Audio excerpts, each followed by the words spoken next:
मंत्रिमंडल से जुड़ी हुई जिसमें बीजेपी कोटे से मंत्रियों का पद भरे जाने के बाद विभागों का बंटवारा अब कर दिया गया है। बीजेपी कोटे से कल 7 मंत्रियों ने शपथ ली, जिसके बाद आज इन सभी के बीच विभागों का बंटवारा। जीवेश मिश्रा को नगर विकास, विजय सिन्हा को कृषि एवं खान भूतत्व विभाग की जिम्मेदारी, जिसमें कुछ बदलाव, कृषि विभाग नया, प्रेम कुमार को सहकारिता विभाग दिया गया है। रेणु देवी को पशु एवं मत्स्य संसाधन विभाग की जिम्मेदारी सौंपी गई है। मंगल पांडे को स्वास्थ्य विभाग उनके पास पहले से था, विधि विभाग भी दिया गया है। नए मंत्रियों के बीच विभागों के बंटवारे के बाद अब और ज्यादा कार्यकुशलता से अपने विभाग की जिम्मेदारी निभाने की बात सामने आती हुई नीरज कुमार सिंह को पीएचईडी विभाग, नीतीश मिश्रा को उद्योग विभाग सौंपा गया है। वहीं नितिन नवीन को पथ निर्माण विभाग, ये बदलाव किया गया। नितिन नवीन को पथ निर्माण विभाग, जनक राम को SC/ST का विभाग जो है वो दिया गया और कुछ पुराने मंत्रियों के भी विभाग बदले गए हैं। बताया अभी जा रहा है कि परफॉर्मेंस के आधार पर पुराने मंत्रियों के बीच ये विभाग का बदलाव हुआ है। हालांकि जेडीयू कोटे के सभी 13 मंत्रियों के विभाग में किसी तरह की कोई फेरबदल नहीं की गई है। अब बीजेपी कोटे के सभी 22 मंत्रियों के विभाग आपके सामने हम लगातार दिखा रहे हैं, जिसमें डिप्टी सीएम के साथ साथ विजय सिन्हा को कृषि एवं खान भूतत्व विभाग दिया गया है, जीवेश मिश्रा को नगर विकास विभाग, और अब तक नितिन नवीन के पास जो ये विभाग था वो बदला गया है। नितिन नवीन को पथ निर्माण विभाग की जिम्मेदारी सौंपी गई है। तो ये बदलाव इस वक्त किए गए हैं। मंटू सिंह को सूचना प्रावैधिकी मंत्री बनाया गया है। मंटू सिंह इस वक्त हमारे साथ मौजूद है, अपने समर्थकों के साथ। लोग इनका अभिनंदन स्वागत कर रहे हैं। एक बड़ा मौका है मंटू जी, जब अब पहले शपथ आपने लिया और एक अब बड़े विभाग की जिम्मेवारी भी आपको दी गई है। काफी कम समय है, कई चुनौतियां हैं। देखिए, समय तो कम है लेकिन अवसर बड़ा है, और समय कम हो सकता है लेकिन रिजल्ट हम बेहतर देने का काम करेंगे। और निश्चित रूप से जो माननीय मुख्यमंत्री जी ने, उप मुख्यमंत्री जी ने, प्रधानमंत्री जी ने हम पर जिम्मेदारी सौंपी है, भरोसा युवाओं पर किया है, हम युवा के रूप में उनको रिजल्ट देंगे। और युवाओं से जुड़ा विभाग है। बिहार के हमारे युवा दूसरे राज्य में जाके IT सेक्टर में जो काम करते हैं, यहाँ इंफॉर्मेशन टेक्नोलॉजी को डेवलप करने की बहुत आवश्यकता है, और हम लोग निश्चित रूप से रिजल्ट देंगे। जो हमारे मुख्यमंत्री की सोच है, रोजगार को आगे बढ़ाना, युवाओं को मौका देना, उसके तहत हमें प्रधानमंत्री का आत्मनिर्भर भारत बनाना, आत्मनिर्भर बिहार बनाना, वो सारे काम करने का ऑप्शन इसमें है। और हम बहुत, हमारे युवाओं को जो भरोसा है, और नौजवान में ऊर्जा होती है, ताकत होती है, उस ऊर्जा का प्रयोग हम लोग सकारात्मक कार्य में करेंगे और सफलता निश्चित हम लोग कदम चुनेंगे। इंतजार था विभाग बंटने का? नहीं, विभाग कोई मिले, हम लोग को जो दायित्व मिला है, हम लोग एक मुखिया से मंत्री तक पहुंचे हैं, तो समाज के सेवा के बदल पहुंचे हैं, और कार्यकर्ता भाव से हम पहुंचे हैं। कार्यकर्ता भाव से आज भी हैं, और आपसे खुले मन से कहते हैं कि कार्यकर्ता है, कार्यकर्ता के दर्द को समझता है। हम कार्यकर्ता भाव से काम करेंगे, एक मंत्री के भाव से नहीं, एक विधायक के भाव से नहीं, हम एक कार्यकर्ता के भाव से काम करेंगे। बिल्कुल, समय काफी कम है, और तमाम जो मंत्री 7 नए बने हैं उन्हें अब काम भी करना होगा और दिखाना होगा कि इतने कम समय में बेहतर प्रदर्शन कैसे किया जाता है। कैमरा पर्सन अजय दुबे के साथ शैलेंद्र, न्यूज़ 18 पटना। तो लगातार हम आप तक पूरी जानकारी पहुंचा रहे हैं कि किस 7 नए स्पेशल जो नीतीश कुमार के मंत्री बनाए गए हैं, उन्हें कौन कौन सा विभाग दिया गया है। तो अब आपको ये पूरी जानकारी हम लगातार आप तक पहुंचा रहे हैं। नितिन नवीन के पास पथ निर्माण विभाग दिया गया, ये विभाग इनके पास पहले भी रह चुका है। संजय सारावगी को राजस्व एवं भूमि सुधार विभाग दिया गया है। सारावगी को दिलीप जायसवाल का विभाग मिला है। आपको अगर ज्ञात हो तो कल ही दिलीप जायसवाल ने अपने पद से इस्तीफा दिया था, और सुनील कुमार को वन एवं पर्यावरण विभाग दिया गया। राजू सिंह को पर्यटन विभाग दिया गया है, बहुत ही अहम जिम्मेदारी इन्हें सौंपी गई है। मोतीलाल प्रसाद को कला एवं संस्कृति विभाग की जिम्मेदारी सौंपी गई है। विजय मंडल को आपदा प्रबंधन विभाग दिया गया है, और इसके साथ साथ अगर हम बात कर ले उद्योग विभाग की, तो वो नीतीश मिश्र को दिया गया है। कृष्ण कुमार मंटू को सूचना एवं प्रौद्योगिकी विभाग दिया गया है। जेडीयू के मंत्रियों का विभाग नहीं बदला गया। सबसे बड़ी और अहम जानकारी यही हम आप तक पहुंचा रहे हैं कि जेडीयू के मंत्रियों के विभागों में किसी तरह का कोई परिवर्तन, कोई बदलाव नहीं देखा गया है। जो पहले वो विभाग देखते थे वही उन विभागों को देखेंगे, उसकी जिम्मेदारी को संभालेंगे। और नए मंत्रियों के बीच विभागों का बंटवारा हो गया है। जीवेश मिश्र को नगर विकास विभाग दिया गया है। इसके अलावा विजय सिन्हा को कृषि खान एवं भूतत्व विभाग मिला है। इसके साथ साथ प्रेम कुमार को सहकारिता विभाग की जिम्मेदारी सौंपी गई है। साथ ही हम आपको ये बता दें कि रेणु देवी को पशु एवं मत्स्य संसाधन विभाग की जिम्मेदारी सौंपी गई है। मंगल पांडे को स्वास्थ्य एवं विधि विभाग की जिम्मेदारी दी गई। इसके साथ साथ अन्य मंत्रियों की अगर हम बात कर लें तो नए मंत्रियों के बीच विभाग के बंटवारा होने के साथ साथ अहम और महत्वपूर्ण जानकारी ये भी है कि जेडीयू के किसी भी मंत्री का विभाग नहीं बदला गया। नीरज कुमार सिंह को पीएचईडी विभाग,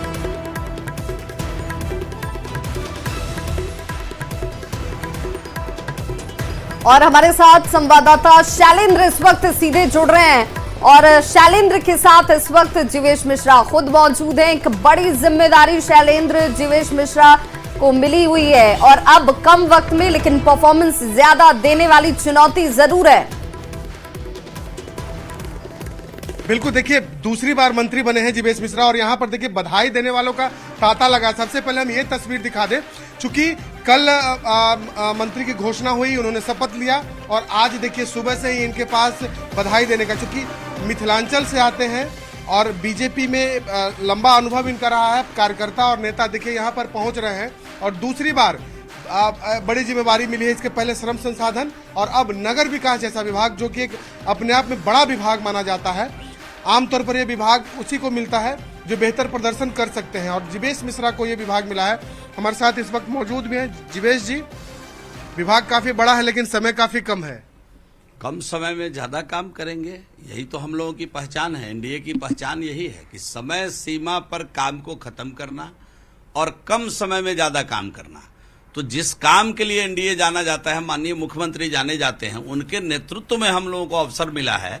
तो पूरा मुझे यकीन है कि हम लोग ससमय अच्छे से काम का निपटारा कर। एक बड़ा विभाग है, मुख्यमंत्री ने इस विभाग में भी अपनी यात्रा के दौरान कई घोषणाएं की। पटना शहर या अन्य शहरों की बात कर ले तो लगता है कि चुनाव के पहले तमाम कामों को आप खत्म करने के लिए अब आज से ही, अभी से ही उसकी प्रक्रिया शुरू। मैं आपके चैनल पर बिहार की महान जनता को आश्वस्त करना चाहता हूं कि माननीय मुख्यमंत्री जी ने जो भी टास्क इस विभाग को दिया है वो ससमय खत्म होगा और निश्चित रूप से यह विभाग एक और अध्याय जोड़ने, विकास की दिशा में एक और अध्याय जोड़ने में ससमय सफल हो जाएगा। लेकिन कई जो मंत्री थे उनके विभाग बदले भी गए। यदि हम बाकी जो पुराने मंत्रियों की बात कर लें जिनके पास एक से अधिक विभाग था, वो विभाग बदले भी गए। तो स्वाभाविक बात है ना शैलेंद्र जी कि जब अधिक विभाग किसी मंत्री के पास है और नए मंत्रियों ने शपथ लिया है तो इसीलिए तो शपथ लिया है कि उनके बोझ को कम करना था और नए मंत्री एक विभाग लेकर ज्यादा समय देकर कम समय में ज्यादा काम कर सके। तो इसीलिए तो विस्तार माननीय मुख्यमंत्री जी के नेतृत्व में हुआ है। तो यही काम न मूल रूप से करना था। तो हम समझ रहे हैं कि इसका भरपूर लाभ बिहार की महान जनता को मिलेगा और एनडीए सरकार को। कल से बजट सत्र भी है, बजट भी पेश करना होगा। जो विपक्ष होंगे उनके सवालों के जवाब भी आपको देने होंगे मंत्री के तौर पर। सरकार पूरी तरीके से तैयार है और कहीं कोई दिक्कत नहीं होगा। विपक्ष के साथी हो, सत्ता पक्ष के साथी हो, उनके जो भी जनहित का सवाल होगा सरकार उसका माकूल जवाब देगी और जवाब ही नहीं देगी, उसका समाधान भी करेगी। आपका जो विभाग है वो आमतौर पर शहरी क्षेत्र की योजनाओं के लिए जाना जाता है और इस विभाग में भी कई चुनौतियां हैं। निश्चित रूप से जो भी चुनौती होगा शैलेंद्र जी, मैंने कहा कि पहले समीक्षा करेंगे और पुराने मंत्री जी ने भी अच्छा काम किया है, सारे विषयों को देखेंगे, उसके बाद और क्या बेहतर कर सकते हैं उसकी भी योजना बनाएंगे। लेकिन क्या आपको उम्मीद थी कि इतना बड़ा विभाग आपको मिलेगा, चूंकि चर्चाएं कई तरीके की हो रही थी? देखिए, मुझे मेरे पार्टी पर मुझे भरोसा है। माननीय अभी के अपना नेता जो बिहार के मुख्यमंत्री जी, उन पर भरोसा है। उप मुख्यमंत्री शैलेंद्र कब तक पदभार ग्रहण करेंगे, क्योंकि अब इंतजार है कि पदभार ग्रहण हो और उसके बाद दायित्व का निर्वहन हो, उसमें काम करने का। बिल्कुल देखिए, अब सबसे इम्पोर्टेंट है कि विस्तार हो गया, शपथ भी आप लोगों ने ले लिया, विभाग भी बढ़ गया। अब पदभार ग्रहण कब करेंगे? क्योंकि जब आप पदभार ग्रहण जितनी जल्दी करते हैं तभी आप फिर आगे कामों को भी कर पाएंगे। निश्चित रूप से बहुत जल्द करेंगे, सूचित करेंगे आप सभी लोग। तो बिल्कुल देखिए, मंत्रियों के पास कई चुनौतियां हैं और इन चुनौतियों के साथ तमाम मंत्री यह दावा भी कर रहे हैं कि समय से तमाम योजनाओं को खत्म किया जाएगा। चुनाव सर पर है और जीवेश मिश्रा ने भी दावा किया है कि जो काम मिले, जो जिम्मेवारी दी गई है, बेहतर परफॉर्मेंस करने की वो कोशिश करेंगे। जी बिल्कुल शैलेंद्र, लेकिन सवाल ये कि नगर विकास विभाग, पूरे जिस शहरी क्षेत्र के विकास की बात होती है वहां पर कई ऐसी योजनाएं हैं जो पहले से चली आ रही होंगी, कई ऐसी योजनाएं होंगी जो इनके अपने विजन के तौर पर भी जमीन पर उतरेंगी, तो प्राथमिकता के तौर पर सबसे पहले क्या काम किया जाएगा, ये भी बड़ा सवाल बन जाता है। बिल्कुल, देखिए, और इसका उत्तर हम सीधे जो मंत्री हैं नगर विकास विभाग के, जिन्हें जिम्मेवारी दी गई है, उन्हीं से लेते हैं। क्योंकि एक जो चुनौती है, चुनौती के साथ साथ जो योजनाएं जो आप जो देखिए, जो भी है कल का देखेंगे, जो योजनाएं करेंगे ये तय। मंत्री जी, जो योजनाएं चल रही है इसमें प्राथमिकता क्या होगी आपकी? क्योंकि कई योजनाएं हैं नगर विकास के अंतर्गत, मुख्यमंत्री की घोषणाएं प्राथमिकता होंगी। तो स्पष्ट रूप से है कि मैंने कहा कि पहले एक तो समीक्षा करने के बाद हम प्राथमिकता तय कर पाएंगे, और एक प्राथमिकता पहले से तय है जो हमारे नेता आदरणीय मुख्यमंत्री जी ने प्रगति यात्रा के दरमियान जो घोषणा उन्होंने किया है वो तो तय प्राथमिकता है। इसके अतिरिक्त जब हम समीक्षा करेंगे तो और क्या विभाग की प्राथमिकता होगी उसको सूचीबद्ध करके विभाग का अपना रोड मैप बनाएंगे। तो बिल्कुल, देखिए, प्राथमिकता भी तय की जाएगी, तमाम चीजें होंगी। अब ये जितने भी मंत्री बने हैं पदभार ग्रहण करेंगे और उसके बाद समीक्षा बैठक होगी और बैठक में चीजें तय भी होंगी। लेकिन सबसे बड़ी प्राथमिकता यह होगी कि मुख्यमंत्री नीतीश कुमार ने अपने प्रगति यात्रा के दौरान जो घोषणाएं की, उन घोषणाओं को जमीन पर उतारा जाए। ये तमाम मंत्रियों के साथ साथ पूरे सरकार के लिए सबसे बड़ी चुनौती है, और कहीं ना कहीं सरकार का सबसे पहला ध्यान भी इन्हीं विषयों पर है। जी बिल्कुल, बहुत बहुत शुक्रिया शैलेंद्र इस तमाम जानकारी के लिए। तो देखिए, इस वक्त शुभी जितने भी मंत्री हैं जिन्हें स्पेशल 7 कहा जा रहा है, एक बड़ी जिम्मेदारी, बड़े विभाग भी हैं, कम समय लेकिन चुनौतियां बहुत हैं। और लेकिन एक चीज बहुत साफ है कि भाई हमें कम समय में लेकिन परफॉर्म बेहतर करना है, धरातल पर उन योजनाओं को उतारना है जिसे मुख्यमंत्री ने विजन के तौर पर रखा है। मंत्रिमंडल का विस्तार हो गया है और जो विभागों की जो लगातार इंतजार था वो विभाग भी अब तमाम मंत्रियों को मिल गए हैं। और यहाँ पे जो तमाम नए मंत्रियों को जिम्मेदारी मिली है उनमें बधाइयों जो देने का जो तांता है वो लगा हुआ है। तमाम लोगों को जो बधाई है, गुलदस्ते जो हैं वो दिए जा रहे हैं। माननीय मुख्यमंत्री जी के द्वारा जो भी काम दिया जाता है हम सब मंत्रियों को, हम सब लोग मंत्री पूरी ईमानदारी के साथ मुख्यमंत्री जी के नेतृत्व और उनकी सोच के अनुसार उस काम को पूरा करते हैं, उसको जमीन पर उतारते हैं। कल सभी नए मंत्रियों को माननीय मुख्यमंत्री जी ने शपथ दिलवाई, सबको नई जिम्मेवारी कल उन्होंने दिलवाई मंत्री के रूप में, और आज विभागों का भी बंटवारा कर दिया। मतलब किसको क्या काम करना है ये मुख्यमंत्री जी का निर्देश प्राप्त हो गया। तो हम सब लोगों के पास जो जिम्मेवारी है हम उस काम को करेंगे। स्वास्थ्य विभाग का काम मैं लंबे समय से मुख्यमंत्री जी के नेतृत्व में कर रहा हूँ, उसको आगे बढ़ाऊंगा। विधि विभाग नया एक जिम्मेवारी मिला है, तो इसके पूर्व भी कई विभागों के अनुभव रहे हैं और कुल मिला के सामूहिक नेतृत्व होता है और अंततः मुख्यमंत्री जी का नेतृत्व होता है। तो हमारे उप मुख्यमंत्री सम्राट चौधरी जी हैं, बाकी सभी मंत्रीगण हैं, अन्य उप मुख्यमंत्री, तो सबके साथ मिलके हम काम करें। माननीय मुख्यमंत्री जी ने जो भी काम दिया है, जो भी विभाग दिया है, ईमानदारी से उसका काम करेंगे, बिहार का विकास करेंगे, बिहार के लोगों का कष्ट दूर करने का प्रयास करेंगे। ये तो माननीय मुख्यमंत्री जी का विशेषाधिकार है, किससे क्या काम लेना है, किस मंत्री को क्या काम देना। उन्होंने मुझे भू राजस्व विभाग की जिम्मेवारी दी है, इसके लिए मैं सर्वप्रथम उनके प्रति आभार और कृतज्ञता ज्ञापित भी करता हूं। और निश्चित रूप से अब कहते हैं कि आपका जो विभाग है वो बड़ा चैलेंज है, और खास करके जो जमीन सर्वे हो रहा है ये एक बड़ा चैलेंज माना जा रहा है, और नीतीश कुमार जी का एक ड्रीम प्रोजेक्ट भी रहा है, इसको कैसे पूरा करेंगे? चैलेंज है तो चैलेंज तो हम लोग देखते ही हैं। और अभी पहले विभाग जाऊंगा, फिर समीक्षा करूंगा, समीक्षा के बाद जैसे होगा जो फलाफल होगा फिर आप लोग से बात करूंगा। मंगल पांडे जी और संजय सरावगी जिनको नई जिम्मेदारी मिली है, उनका कहना है कि जो भी जिम्मेदारी मिली है उसे बेहतर ढंग से पूरा करने की कोशिश करेंगे। कैमरा पर्सन मनीष जुनेजा के साथ रवीश नारायण, न्यूज 18 पटना।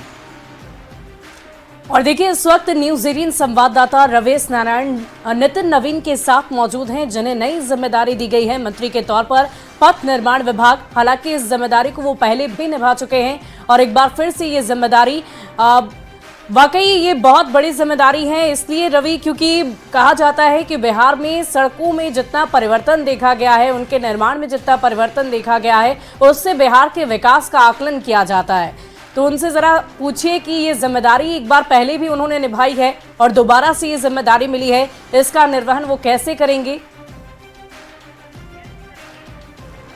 जी बिल्कुल। देखिए, नितिन नवीन को जो जिम्मेदारी मिली है, इससे पहले जो नगर विकास विभाग में उन्होंने संभाला, कई बड़े फैसले उन्होंने लिए हैं इस विभाग को बदलने के लिए।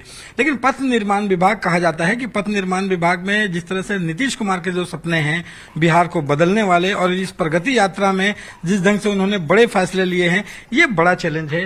नितिन नवीन जी, ये विभाग को पहले भी आपने संभाला है, एक बार फिर जिम्मेदारी मिल रही है, लग रहा है कि एक बड़ा चैलेंज है। देखिए, माननीय मुख्यमंत्री जी ने जो भरोसा किया है और हमारे प्रदेश और केंद्रीय नेतृत्व ने जो हमसे उम्मीद की है, निश्चित रूप से उस भरोसे और उम्मीद को पूरा करने के लिए एक बड़ी चुनौती है। क्योंकि अभी माननीय मुख्यमंत्री जी ने प्रगति यात्रा में भी जो बड़ी घोषणाएं की, करीब 50,000 करोड़ से ऊपर की घोषणाएं हैं और जो कैबिनेट की भी मंजूरी मिल चुकी है, उन योजनाओं में से एक बड़ा आकार पथ निर्माण विभाग के पास है। तो निश्चित रूप से समय हमारे पास मात्र 6 महीने का है, तो समयबद्ध तरीके से कैसे उन योजनाओं को कंप्लीट किया जाए, उन योजनाओं का शुरुआत जमीनी स्तर पर नजर आए, ये चुनौती है। साथ ही साथ पहले से जो चली आ रही बड़ी योजनाएं हैं, चाहे केंद्र सरकार की करीब 1.5 लाख करोड़ से ऊपर की योजनाएं चल रही हैं, वो योजनाएं गति पकड़े। साथ ही साथ कई एक्सप्रेसवे हैं जो पाइपलाइन में है, कुछ एक्सप्रेस पे काम लगा हुआ है। जेपी गंगापथ माननीय मुख्यमंत्री जी का जो ड्रीम प्रोजेक्ट है, वो भी कंप्लीशन के फेज में है। डबल डेकर ब्रिज पटना का, तो ऐसे कई योजनाएं हैं। गोरखपुर सिलीगुड़ी एक्सप्रेसवे नया शुरू होने वाला है, पटना पूर्णिया एक्सप्रेसवे शुरू होने वाला है। तो ऐसे कई योजनाएं हैं जिसको तुरंत में इम्प्लीमेंट करके जमीन पे उतारने का इस समय है। तो मुझे लगता है कि चूंकि उस विभाग में थोड़ा मेरा अनुभव रहा है और हर चीज को सीखने के लिए आपको खुद जमीन पे उतरना पड़ता है। नितिन नवीन जी, समय बहुत ज्यादा नहीं है, 6-7 महीनों का ही समय आपके पास है, और जितना बड़ा आकार है बजट का आपके विभाग का, सबसे बड़ा चैलेंज क्या मानते हैं अपने लिए इन तय सीमा में? देखिए, मेरा मानना है कि एक तो मॉनिटरिंग ही सबसे इम्पोर्टेंट होता है और मॉनिटरिंग के माध्यम से ही आप चीज़ों को समझ पाते हैं।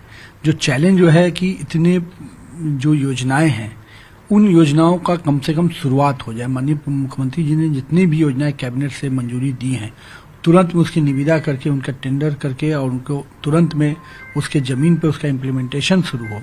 साथ ही साथ पुरानी जितनी योजनाएं हैं, वो सब योजनाएं गति पकड़कर समय सीमा में समाप्त हो। तो ये बड़ी चुनौती है और मुझे लगता है कि विभाग चूंकि सिस्टमेटिक रहा है, इसलिए मुझे लगता है कि वाकई रवि, चुनौतियां कई हैं, लेकिन इन्हीं चुनौतियों से उभरकर बिहार को विकास के पथ पर तेजी से आगे बढ़ाना है। और साथ ही साथ अब समय भी कम है आगामी विधानसभा चुनाव में, इसलिए इन मंत्रियों के लिए चुनौतियां बड़ी है। बिल्कुल, और बड़ी खबर